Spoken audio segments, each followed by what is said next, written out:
Welcome back to my channel Rudy Konsultan, channel yang membahas tentang informasi perpajakan dan tutorial tentang aplikasi perpajakan. Di video kali ini Rudy Konsultan mau bahas yaitu tentang insentif PPN DTP ya atas sewa ruko. Kira-kira apa syaratnya dan apa prosedurnya.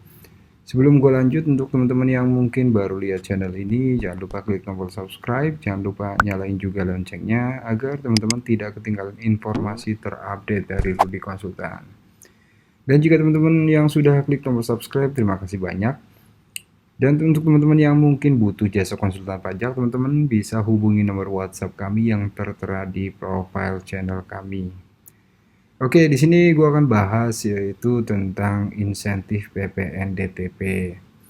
Yaitu pemerintah telah menerbitkan ketentuan baru ya, yaitu mengenai insentif pajak pertambahan nilai yang ditanggung oleh pemerintah atas pemberian jasa sewa ruangan berupa toko ataupun gerai kepada pedagang eceran. Jadi di sini untuk yang DTP itu untuk toko dan gerai pedagang eceran.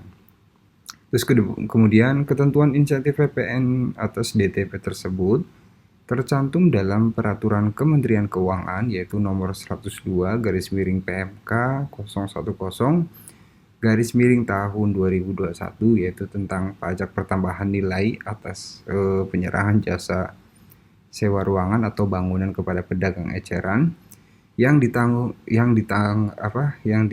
pemerintah tahun anggaran yaitu tahun 2021 sesuai dengan PMK 102 garis miring tahun 2021. Aturan ini sudah mulai berlaku mulai 30 Juli tahun 2021 ya, terus kemudian sampai dengan Desember. Terus kemudian pemberian insentif ini merupakan salah satu wujud dukungan pemerintah ya bagi sektor perdagangan eceran yang terdampak pandemi COVID-19 terkait banyak ya yang mungkin pedagang eceran yang mengalami gulung tikar karena yaitu lagi pandemi, terus kemudian omset semakin turun. Jadi pemerintah mengeluarkan yaitu PPN atau sewa tanah dan bangunan ya atau sewa ruko untuk pedagang eceran itu dibebaskan atau ditanggung oleh pemerintah. Itu terdapat dua kategori ruangan dan bangunan ya yang diatur. Jadi teman-teman perhatikan. Jadi di sini sebelum gue lanjut, untuk teman-teman yang mungkin belum klik tombol subscribe, tidak ada salahnya luangkan waktu sejenak untuk klik tombol subscribe. Karena apresiasi terbesar untuk kami Rudy Konsultan adalah teman-teman yang sudah klik tombol subscribe. Terus kemudian yaitu pertama yaitu toko gerai outlet ya. Di sini untuk yang diatur adalah toko atau gerai outlet yang berdiri sendiri. Terus kemudian yang kedua adalah toko atau gerai yang berada di pusat pembelanjaan komplek pertokoan.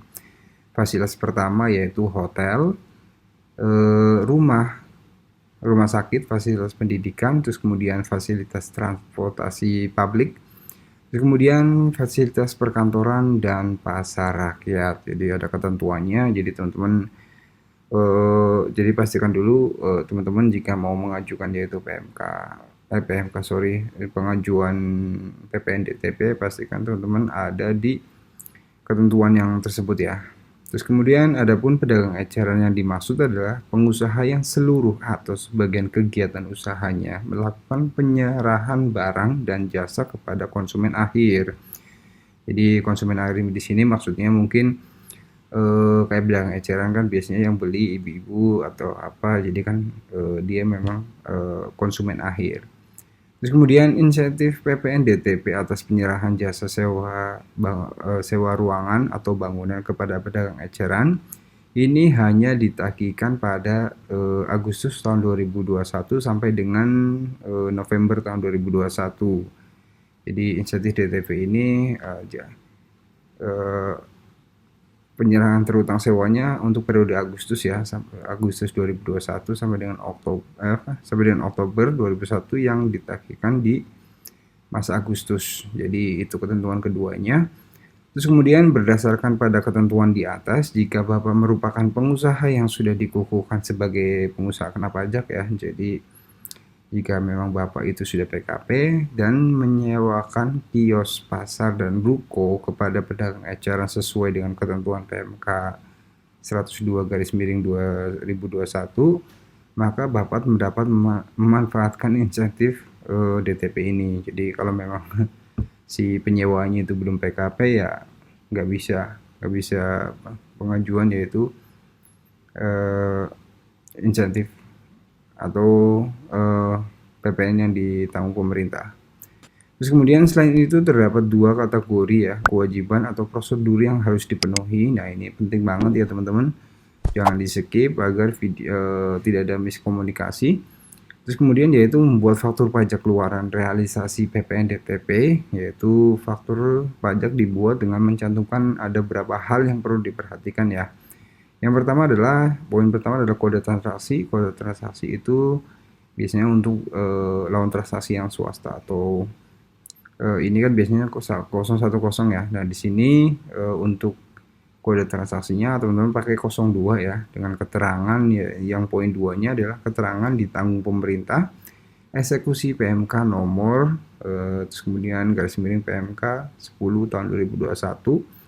Dan yang terakhir adalah frasa sewa ruangan atau tanah bangunan dengan keterangan lokasi, terus kemudian bulan sewa jasa ruangan atau bangunan kepada pedagang eceran pada kolom nama jelas. Jadi teman-teman harus menentukan harus ada ketentuan 3 itu ya. Terus kemudian adapun laporan realisasi PPN DTP merupakan faktur pajak yang dilaporkan dalam surat pemberitahuan atau yang lebih kita kenal adalah SPT masa PPN sesuai dengan ketentuan perundang-undangan oleh PKP yang melakukan penyerahan penyerahan sewa ruangan atau bangunan kepada pedagang eceran. Terus kemudian laporan realisasi ini dibuat setiap masa pajak sesuai dengan saat pembuatan faktur pajak ya, dan disampaikan secara daring melalui saluran yang ditentukan, yaitu Direktorat Jenderal Pajak atau lebih dikenal yaitu dengan DJP.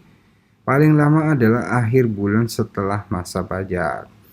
Terus kemudian sesuai dengan pasal 4 ayat 8 ya, PMK 102 garis miring 2021, apabila atas penyerahan jasa sewa toko atau ruko tersebut tidak menggunakan faktur pajak dan atau tidak dilaporkan oleh PKP dalam SPT masa PPN, maka PKP tidak dapat memanfaatkan insentif COVID-19 atau insentif PPN DTP. Selain itu perlu diketahui ya pula, apabila ada data informasi tertentu, DJP juga dapat menagih PPN yang awalnya diajukan mendapatkan insentif DTP sesuai dengan PMK 102 garis miring tahun 2021. Simak juga jika diperoleh data informasi ini, DJP bisa tagih PPN yaitu yang sewa atas sewa ruko. Jadi pastikan dulu untuk kode transaksinya teman-teman isi 070, terus kemudian keterangannya adalah PPN yang ditanggung pemerintah, dan yang ketiga adalah sewa ruang tanah dan bangunan dengan keterangan lokasi, sewa bulan sewanya, terus kemudian bangunan kepada pedagang eceran atau nama jelasnya. Jadi sampai sini dulu ya tentang bagaimana pengajuan insentif PPN DTP ya yang ditanggung pemerintah atas sewa ruko. Terus kemudian syarat dan prosedurnya adalah seperti ya tadi yang saya jelaskan. Oke, sampai sini dulu ya teman-teman untuk video pembahasan tentang tersebut. Jika teman-teman rasa video ini bermanfaat, tidak ada salahnya teman-teman share ke teman-teman kalian agar informasi yang saya sampaikan bisa tahu orang banyak. Dan jika teman-teman butuh jasa konsultan pajak, teman-teman bisa hubungi nomor WhatsApp kami yang tertera di profil channel kami. Terus kemudian untuk teman-teman yang mau request tentang pembahasan, teman-teman bisa isi kolom komentar ya. Nanti kita akan coba evaluasi atau kita tanggapi, dan nanti kita akan buat video tutorialnya. Terima kasih sudah menonton ya teman-teman, dan sampai jumpa.